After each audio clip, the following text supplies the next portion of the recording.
Hello, BookTube. I saw a video earlier today on the channel Whimsically Abigail, which I think I've recommended to you before. I'll leave a link down below. It's a wonderful channel. Really could stand to have 200 subscribers. Just saying. I'll leave the link.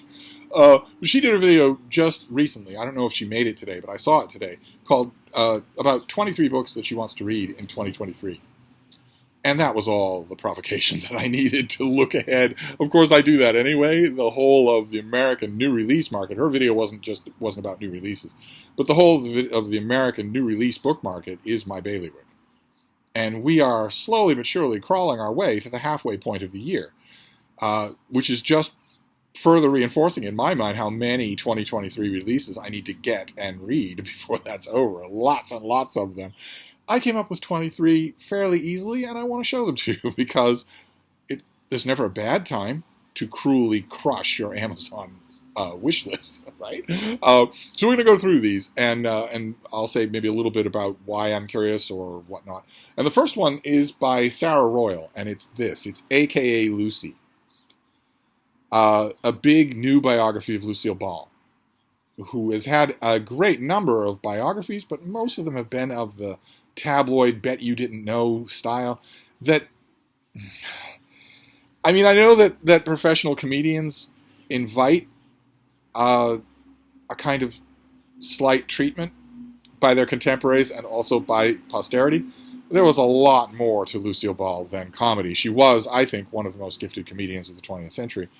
But there was a lot more to her than that. It's a big, interesting, multi-layered subject. This was a big, formidable person who I don't think has had anything like the array of serious, take the subject serious biographies. I'm hoping that this is one. If it is, it will very likely be the first one of its kind that I've read. I keep waiting for someone to do this figure justice. Instead of just buying into, to the antics or whatever, or to a one-dimensional treatment. We shall see. I will report back. Then we have one of the big, huge, overpriced hardcover comic book anthologies that Michael K. Vaughan buys. He buys them all. He has like $1 million worth of hardcover omnibus anthologies. This is one that will tempt me. I don't know how tempted I'll be. I doubt that I will get the omnibus at full price, but this is Alpha Flight by John Byrne, the fan-favorite artist and writer John Byrne. I am sure that Michael K. Vaughan and a bunch of other comic geeks from the 80s will buy this thing when it comes out. It's like over $100.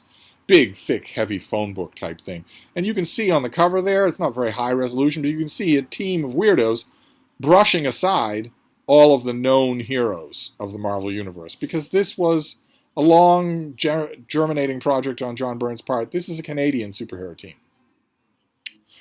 They're all Canadian. And the only one who'd made an appearance before in Marvel Comics was the guy in red and white there, the Guardian, Major Maple Leaf, who appears in an issue of the X-Men in which he reveals that he is a state-sponsored, state tech-wielding official Canadian superhero. And he makes short work of the X-Men for a few minutes, and then they regroup, and they're about to make short work of him when he disappears. Using a teleportation technology that he never uses ever again. But that was so popular, and the mention, the sort of insinuation in that and other X-Men issues that there were other members of this department of the Canadian government, there are other superheroes, led John Byrne to have the guts to pitch this to the powers that be at Marvel Comics. What if there were a Canadian superhero team? So there's Snowbird up there, who's not human, and is a shapeshifter. She can change into different kinds of animals. There's Sasquatch, who is a variation of the Hulk, only he retains his human super genius, but he is Hulk-level strength. He's a Class 100 strength. There's Marina, a web-fingered, fish-eyed, amphibious-type creature. There's Puck, who is a midget. Acrobatic midget, and there's these two, who are twins, very much along the lines of Quicksilver and the Scarlet Witch, and there's also Shaman. You can barely make him out there. He's the mystic on the team. The fairly interesting lineup, And John Byrne really pulled out the stops for a lot of the artwork that he did for the first few issues of Alpha Flight. Not anything like backgrounds. I mean, come on. You can't ask an artist to do backgrounds, right? Can't we get somebody else to do that? It was also Alpha Flight that was, if you believe the possibly apocryphal rumors going around Marvel Comics 40 years ago, it was also Alpha Flight that got him fired from Marvel Comics, because at one point he has Snowbird turn into a polar bear to fight a white-themed villain in a snowstorm. And John Byrne actually had the cojones to turn in 7 pages of blank panels. Because it's all happening white on white on white. It's all white on white on white, so there aren't any details. Instead, there are just sound effects on blank panels. Rumor, the apocryphal story, might not be true, was that one of the powers that be at Marvel Comics saw that and said, we're paying this guy how much to turn in blank pages, and they canned him. Now, I don't know whether that's true or not, but I like to think that it is. And these early issues, I mean, this thing is huge. This anthology is huge. It's going to follow Alpha Flight until long after Byrne left them. I don't know. Maybe this will be the whole run of Alpha Flight. We should get you some Mike Mignola artwork, but not enough, I don't think, to justify the price. But we shall see. It'll be a huge thing. It'll be 1,000 pages long. And speaking of 1,000 pages long, we have another woman in entertainment biography. This is long in the waiting. This is My Name is Barbra. Barbra Streisand's memoir, which is almost 1,000 pages long. It's finally going to be here. It is finally real. It has been seen in page proofs. It is no longer a thing of just myth and legend.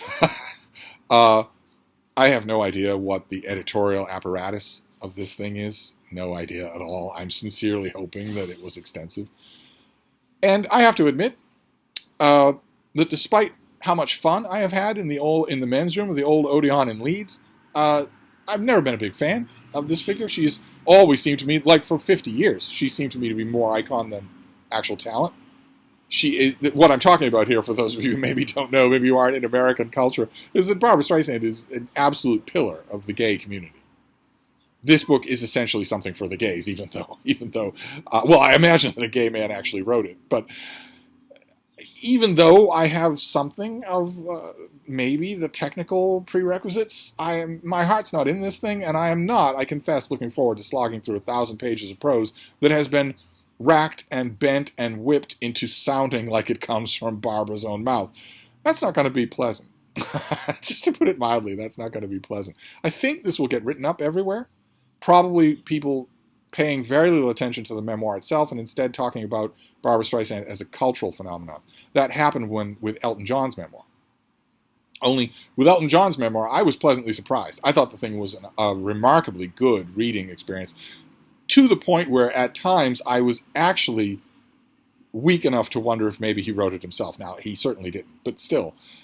If you can make me wonder that in a memoir that has only one name as the author, that's, you've earned your keep if you do that. It's possible that this will do the same thing. It's 3 or 4 times as long as Elton John's book, so I don't know. But I'm going to do it. Then we have another huge anthology that, unlike Alpha Flight, this is much, much more my line of country. I am actually tempted. I have a lot of individual issues here. I'm actually tempted to get this and to spring the money for it. This is the Batman Adventures. A big, full, I don't know if this is the finished cover artwork, but this is a big $100, 1,000-page omnibus of the comic book that DC produced when it had a hit animated show of Batman on its hands. Batman was an animated show. It was up for awards. People loved it. It was fantastic, and it was very retro. It wasn't so much the tortured Batman of the comics at the time or now. Instead, these were very classic Batman adventures. Very classic, retro, almost child artwork from Rick Burchett, I want to say, is the artist here. Great one-and-done stories. No long epics where Ra's al Ghul kidnaps, Robin and tortures him and sends his face back to Batman, or exhumes Bruce Wayne's parents and, wants to make zombies out of them in the Lazarus Pit, or anything ridiculous like that. Plainly ridiculous stuff like that. Or having Bane snap Alfred's neck, having the Joker cut Alfred's hand off, stuff like that. It's all the progeny of Frank Miller. None of that exists in these comics. These are the progeny instead of the 50s, of right before Neil Adams got his hands on Batman and made him super serious. And these issues are great. I mean great. They have lots of dramatic punch. Terrific, broad stroke, bright color artwork. It would be a joy, I think, to have a big anthology of these. You can hear I'm talking myself into getting this even while I'm filming this. I think I probably will. Considering how many of these individual issues I have revisited from my own, long boxes here at Hyde Cottage over the years, they are revisitable. They're really, really good. And I'm pretty sure that this anthology will have Mad Love.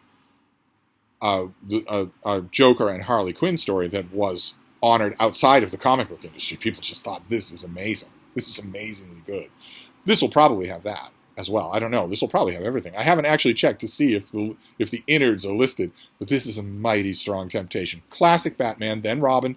I think probably Batgirl will be in here as well.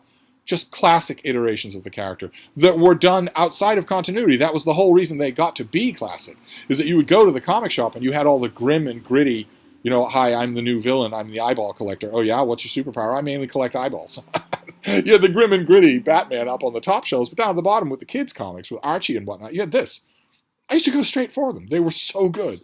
And not at all exclusively for kids. They were exactly what I was trying to get at yesterday. They are exactly the register where a kid and an adult can both enjoy them. Where you're not ever going to encounter the eyeball collector. But anyway, that's coming out. That's coming out in 2023. Then another one. This is the next one by Katja Heyer. We've seen this already. I've mentioned it. This is Beyond the Wall. Her history of East Germany. That's apparently very stereotype shattering. Her East Germany is not entirely a hellish place to live, especially if you're a woman, where you have genuine avenues for professional advancement that you didn't have across the wall in West Germany or in the rest of the so-called enlightened Free West. I lived through the years of those East Germany propaganda, and I also visited East Germany and didn't see a lot of the propaganda. So this is already out in the UK. I was fascinated when I read about it, and now I definitely want to read it. And this is coming out in 2023 in the US.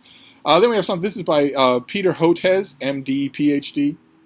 And this is his book, The Deadly Rise of AntiScience, A Scientist's Warning. This will be aimed squarely at America. Anti-science, science denialism is rife in the rest of the world as well, but it's at epidemic proportions in America. Epidemic proportions. If you live anywhere outside of the eastern seacoast or California, you probably have a school board that has either seriously contemplated or is actually trying to enact the Bible as history in your elementary school and high school. We're going to learn about the history of the world. Well, we're going to start with Let There Be Light. We're going to move on to Adam and Eve in the Garden of Eden as history.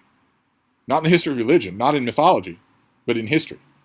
And that's not even talking about the latest epic spasm of science denial, which is COVID denialism, which is the absolute pig's breakfast that the United States made of its response to COVID-19 was only the result of rampant science denial. I guarantee you that you know somebody in your relatively intimate circle of friends who does not believe in evolution by means of natural selection. They don't believe that. They think humans were created. I guarantee you that in your immediate circle of friends, you have someone who does not believe that humans are apes. That humans are animals. Just doesn't believe it. That is science denialism. That is anti-science. So I'll be looking to see what this guy has to say. I imagine that his dispatches will make it seem even worse. And then this new book, I was going to do this anyway. I was going to read this anyway. This author's credit in the Bank of Steve could not be higher. This is Robert Sapolsky, and this is his new book. He wrote the book Behave that I have praised on this channel countless times. I've recommended it countless times. This is his next book, and it's called Determine, A Science of Life Without Free Will. Now, I know that this is the gimmick that this author is fond of. Gets him on Joe Rogan, gets him on Sam Harris's podcast, saying that there is no such thing as free will. And that if you just listen to me long enough, I can toss a big enough, healthy enough word salad so that you come out thinking, oh, maybe he's right. Maybe there's no there. This has a lot of proponents in the Dude Bro Talk circuit. This idea that there is no such thing as free will. And usually what the proponents do is start off by clarifying free will to death. They clarify it until it cries and screams for its mother, and then they clarify it just 15 minutes more until it's finally dead. And once it's dead, they can say that it's anything they want. You and I both know what free will means. And you and I both know, as does any child, that free will does exist. There is no such thing as life without free will. We know that it exists. This is a 21st century thing. Very much a 21st century thing. I would call this benign gaslighting. But it's still gaslighting. It's still an author of some kind or other saying this thing that you have absolutely direct, incontrovertible personal evidence for isn't real. That thing isn't real. And if you just let me talk long enough, I'll convince you that it isn't real. Look, I know that your eyes saw a violent mob attack the capital of your country on January 6th, but it was actually a peaceful tourist visit. And it doesn't matter what your eyes saw. I know that, but it doesn't matter. I know you're looking at the winners of a girls' swim meet, and you've got a group of girls who have, the second, third, and fourth place ribbons, and then 10 feet away from them on the first place podium is a gigantic teenage boy. You're looking at that, and you are being told, no, that's a gigantic teenage girl. And you're saying, no, it's not. What on earth? That is gaslighting. That has gone into mega proportions in the United States in the 21st century. And for some reason, even otherwise enlightened thinkers like Sam Harris or Barbra Streisand, they insist on this, that there is no such thing as free will. You know that's not true. You have made bad decisions. You could have made good decisions. You've made good decisions when you can tell in retrospect very clearly what a bad decision would have been. You had the will. You had the free will to do that. Instead, they're going to say, yeah, but that's not what I mean by free will. Okay, great. Great. I said, for some reason, I actually think I know the reason why a certain section of the Dude Bro commentariat insists there's no such thing as free will. I think I know the reason why. We'll see if this book convinces me otherwise. Think of it as a tablecloth. Okay? The Dude Bro thought leaders, the TED Talk people who love to get mileage out of wowing a college undergraduate audience of stoners by saying there's no such thing as free will, think there's a whole tablecloth. And they're here, but there's a place farther on down the tablecloth, there's another place where I'm eventually going to follow the weave of the tablecloth and get there. But I can't change the weave of the tablecloth, and I can't go off the tablecloth. And that place is there already. I'm here, but it's there. The tablecloth is whole, and the threads are already in place. When that isn't true, okay, the future hasn't happened yet.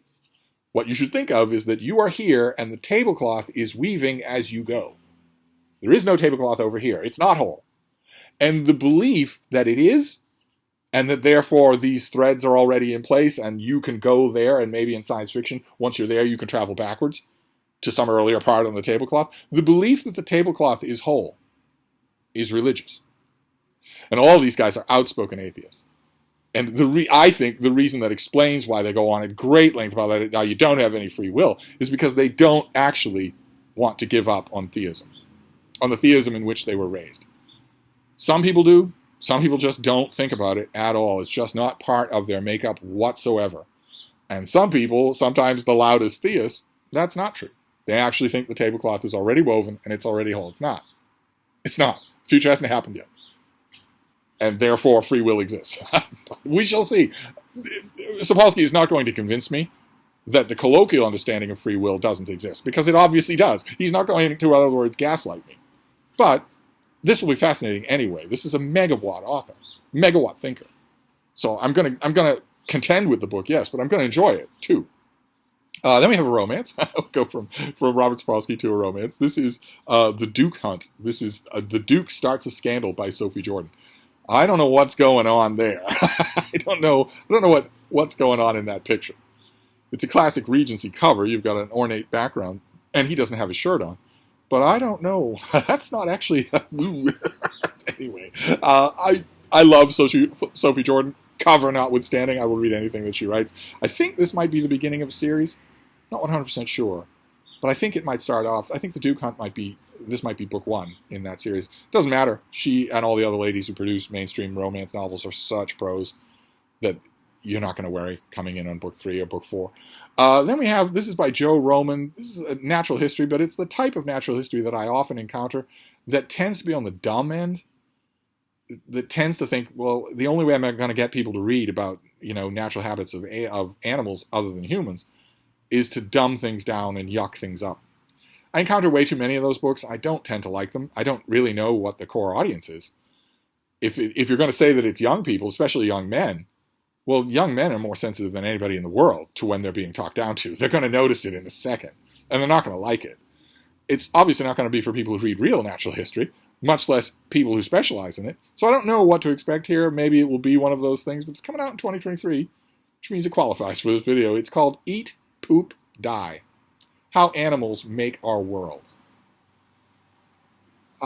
So predation, greenhouse gases, that sort of thing. I'm really going to hope that this delves a little deeper than it seems to. If I had to write this off right away, I would say that it's going to be another one of those dumb natural history books like, Crabs Are in Bad Moods or whatever, that don't tend to have any content to them. We shall see. Then this next one will certainly have content. We will see. I have wondered for decades when this book was going to happen. I considered it inevitable. And I just wondered when. And I was amazed that it was all this time when it wasn't happening. This is The Exchange by John Grisham. And it is the return of Mitch McDeere, the main character in The Firm. I think this is billed as the first book in a series called After the Firm, where we follow the main character from that book, which was Grisham's breakout hit. It was his second book, but it was his breakout hit. What? 40 years ago? Something like that. It was made into a hit movie that is wonderful. If you haven't seen the movie The Firm, definitely watch it. It's absolutely fantastic. From beginning to end, absolutely fantastic. But actually, the book is really good, too. I know I won't need to convince Bill Rutenberg of that, but some of the rest of you I might need to convince. The book is really good, too. Grisham has written his share of stinkers, but The Firm is not one of them. And here he's returning to that character, and the reason why I sound skeptical is because that character doesn't have any character. He's everyman. He's supposed to be everyman. A little bit sharper, maybe a little bit more wily. In the movie, a little bit more ruthless, because you got to be kind of ruthless to beat the crap out of Wilford Brimley. but I don't know how interested I'm supposed to be in Mitch if I'm not reading about him in The Firm. We will see. In fact, in the lead up to this book, to requesting and getting a copy of this book, I'm hoping that the book gods will provide me with a copy of The Firm. I do not have a copy of The Firm with this famous green cover. I don't have a copy of it. I'm hoping that serendipity will throw one in my path between now and then so I can reread it. Then we have a biography, and this is by Robert Morgan, and it is called Fallen Angel. It's a new biography of Edgar Allan Poe, who is a tricky figure to get right in a biography, not as tricky as Lucille Ball. I will be amazed if A.K.A. Lucy is a good book, is a good biography. And I guess I'm not meaning to insult the author. It's just, it has amazed me. I mean, it's another example of the so-called glass ceiling. It has amazed me how slow it has taken serious biographers to do serious work about women in the entertainment industry. Why did I have to wait 60 years for a massively great biography of Barbara Stanwyck? Why did I need to do that when there were 20 biographies of less talented male actors? Why did that need to happen? And so on and so forth down the line. Will I ever get a really rollicking, I'm not supposed to use the word rollicking, am I? A really good, meaty biography of, for instance, Phyllis Diller? Will I ever get that? I don't know. Will it ever happen? Will anyone ever think that it's serious? Will anyone ever be able to sell it to a publisher? Lucille Ball doesn't get much bigger than that.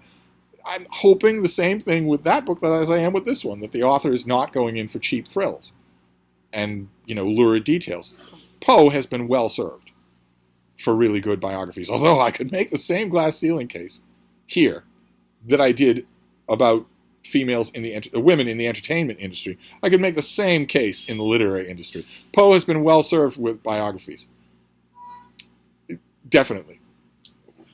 Oh, what about his contemporary women authors? Charlotte Perkins Gilman, for instance. How well served has she been with biographies? But I understand it has recognition value, so this has commercial value. I will give it a read. I've read all those other Poe biographies. We'll definitely see. Then we have a historian that I really like. I'm not, I confess, wild about the feel of this book, but if a historian has done a lot of work that I really like, I'm not going to stop reading, even if I'm disappointed by later work. This historian is H.W. Brands, and this is the book Founding Partisans, Hamilton, Madison, Jefferson, Adams, and the brawling birth of American politics. That sounds a little bit too, ripped from the headlines for me, but this author does serious work, so we shall see. This is like with Edgar Allan Poe, who was a Boston boy, keep in mind. We claim him, even though he didn't want to be born here. This is just where his mother's train broke down. But this is a subject that I know really well. I'm still going to give it a try. Absolutely. This author has earned my permanent loyalty. Then we have, this is by Tom Quinn, and it is Gilded Youth. I don't know the length of this thing, but this is a study of royal youth, of royal young people, from the Tudors to the Windsors. So on one level, I'm kind of hoping that this is very long. This is a very long book, because there's a lot of material there. Maybe not babyhood. There's not a whole lot there until the 20th century that you can actually lean on and care about. But youth, this age? Young Elizabeth there? We have a large amount of material on that going back. If this book were seriously doing justice to the lives of young royals going back 500 years, it would be immense. And I don't remember the page count. I don't think I ever saw it. But I'm going to read it, definitely. I know all about this subject, so I'm going to read it. Then we have something, oh my. I love my job. This is a work in translation that I never thought I would see. Let me see here. This is by Shigeru Kayama. And it's translated by Juliet Angles?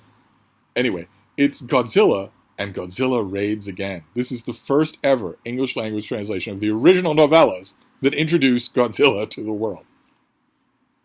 How amazing is that? How amazing is that? So we have a new translation here, first time ever, into English. I don't have any idea about the critical apparatus here. I'd love it if there was a nice long introduction. Maybe a celebrity forward would be great as well. But a nice long introduction that really gives us the meat here, tells us about the author.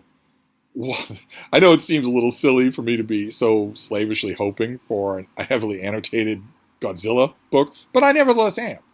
This has had a huge cultural impact. I want to read all about it. I want to know everything there is to know about Shigeru Kayama. I want to know everything there is to know about that author's life. And I don't know if this book is going to indulge me. We shall see. You can bet that I'm going to get a copy, though. Okay.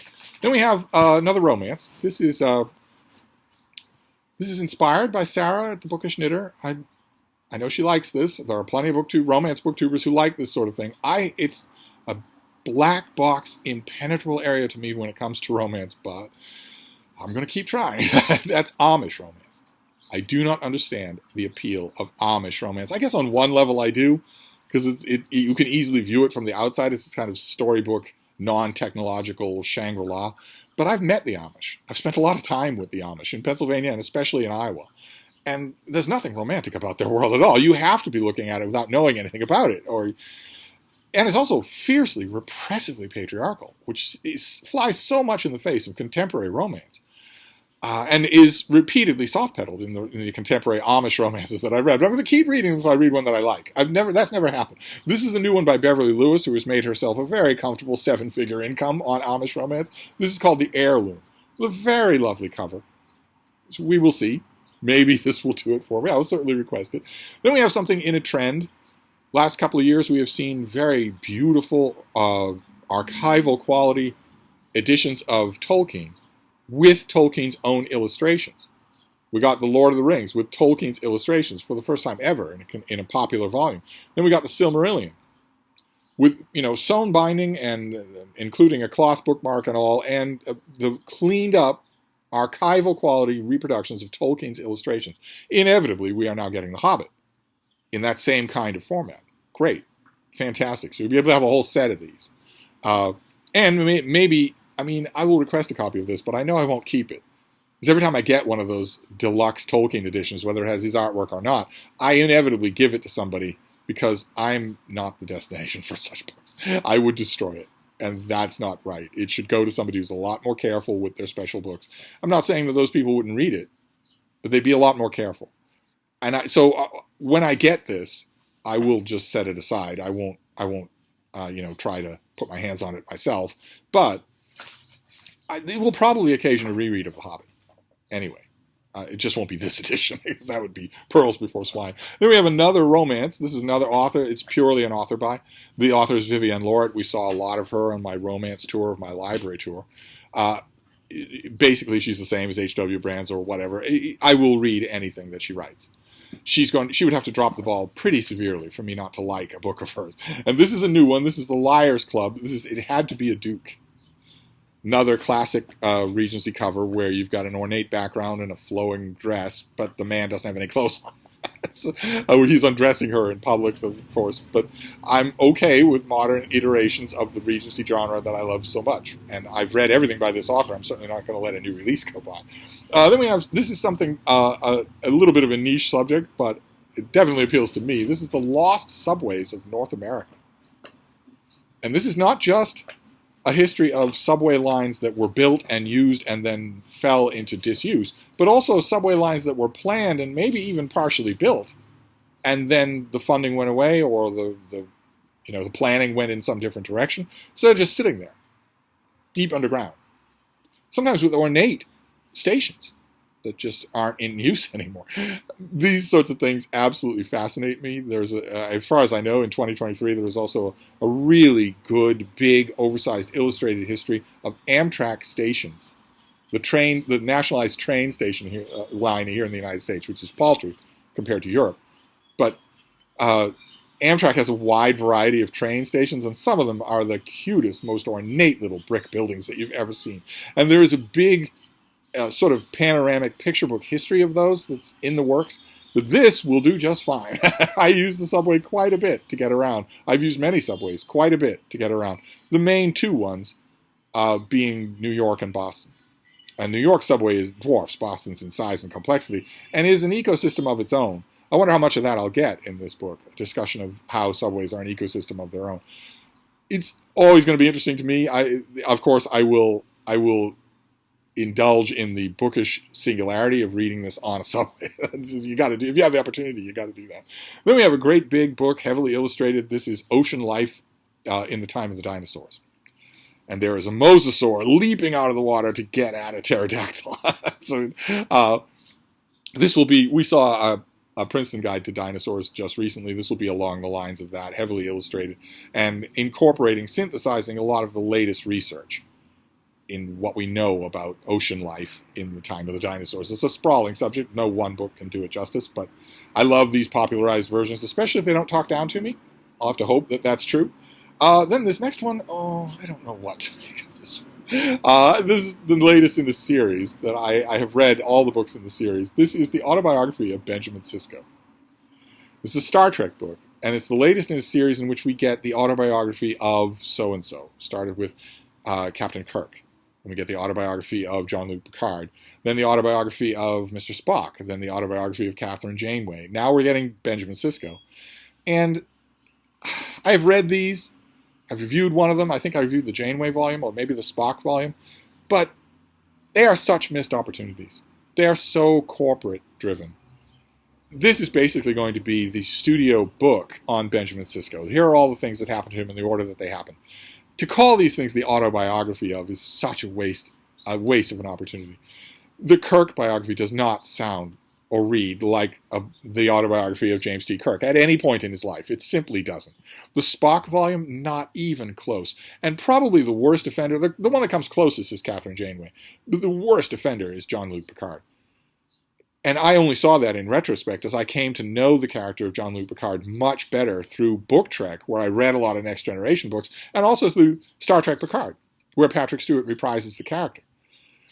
I now think, going back, I've also been rewatching a lot of the Next Generation, and the more I do that, the more familiar I become with who Jean-Luc Picard is, the worse the autobiography of Jean-Luc Picard seems to me. So anodyne, so just brushed down and sanitized, so everyman. When these books should read completely differently from each other, and they should all ring with the character of the central person, and they don't. They absolutely don't. I wish that this whole series had been conceived differently. There's a way that you could have done this with illustrations and all that, and that would be the authorized biography of so-and-so. That's what you would want to call this, the whole series. here is the authorized biography of Mr. Spock. It very much reads like that, where it's done with the cooperation of the main subject, but it's not written by them in their own way at all. I wish that's what these are. And if you're curious about these, maybe you've seen it at your library and you're wondering if you're missing something good, you're missing the authorized biography of these characters, but very much not the autobiography. And in Benjamin Sisko's case, that is raised to a genuinely problematic level. Because, well, Catherine Janeway, she gets her crew home and is immediately promoted to the Admiralty and becomes the foremost Federation officer of her time. But we don't know anything about that time. Later novels notwithstanding, it's conceivable that she could have sat down and written her life. Same thing with James T. Kirk. Before he goes to fight the Nexus, before he launches on the Enterprise C, he had time in retirement and semi-retirement to write his autobiography. Same thing with Jean-Luc Picard and Mr. Spock. But Benjamin Sisko, no. That isn't possible. We follow this character from a time when he has hair and he hates Jean-Luc Picard and he definitely hasn't thought about writing his life story. We follow him practically day by day until he disappears from our space-time continuum. Let's just put it that way. Let's not say that he dies. But at no point along those lines does he write his autobiography. At no point does he even think about it. His son, Jake, probably wants to write a biography of his father, but not Sisko himself. This book, in other words, silly thing to say about a Star Trek book, but this book could not possibly exist. So I know that it's going to disappoint me, not only for its boring, easy, middle-of-the-road tone, but also because it's not inventive at all. Frida, come up here. Come here. Come up here. We shall see. I'm not going to do this rant, in a review, because these are done with the best of intentions, and they're done for Star Trek fans. I'm not going to rain on that parade any more than I already have. Oh no, that's in your way. Here, let's get that out of there. So you can look out your window. But nevertheless, this is a source of frustration for me. But anyway, let's move on. Okay, we have another romance. This is Chastity Bowlin, Too Wild to Tame. I don't think I know this author. And I'm not sure about this book at all. But I am going to try and get it. I'm going to try and get a copy and read it. It looks like a Regency. Judging by the inaccuracies on the cover, I think it's probably a Regency. You've got to have some romance in here. Then we have an author. She's a prominent author. I've never really liked much of what she's written, but she has a new book. This is Lauren Groff, and her new book is The Waste Wilds. The Waster Wilds. The Vaster Wilds, I think it is. Pretty cover, but don't mess around with the typography, or old readers are not going to be able to understand what it is. I have no idea. I don't know anything about this book at all. It's coming out in the fall, I think. The Vaster Wilds. We shall see. I'm definitely going to read it. This is not a question of an author having credit in the Bank of Steve. Unfortunately, this author doesn't really have a lot of credit in the Bank of Steve, but she is a major author. So, like, for instance, Jonathan Franzen has no credit in the Bank of Steve. He's overdrawn at the Bank of Steve, but I'm still not going to miss a book by him. Same thing with this. So we shall see. It's coming out in 23, so it makes the list. And then we'll finish up our 23rd book.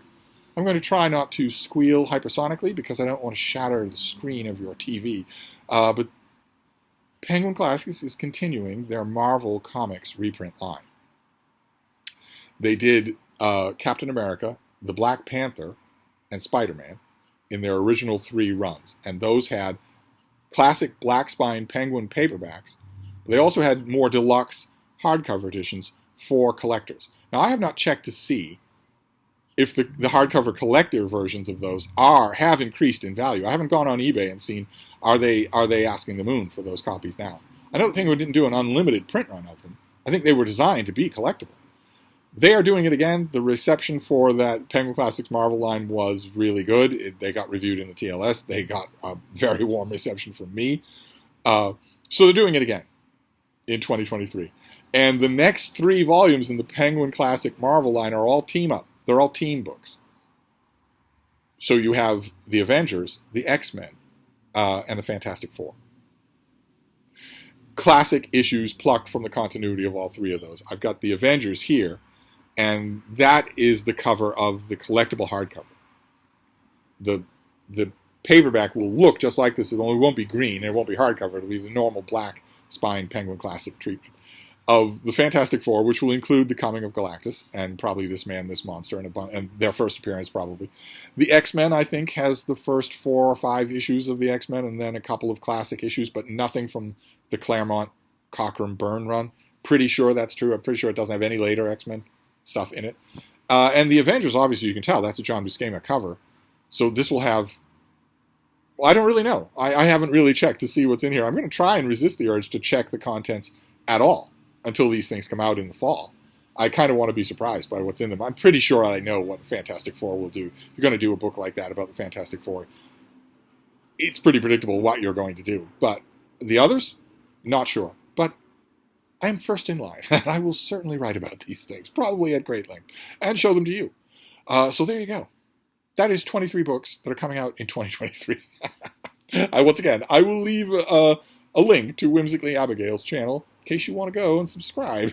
She got her 23 done in less time than I did. Anyway, I'm going to wrap this up at long last, and I will see you soon. Thank you, BookTube.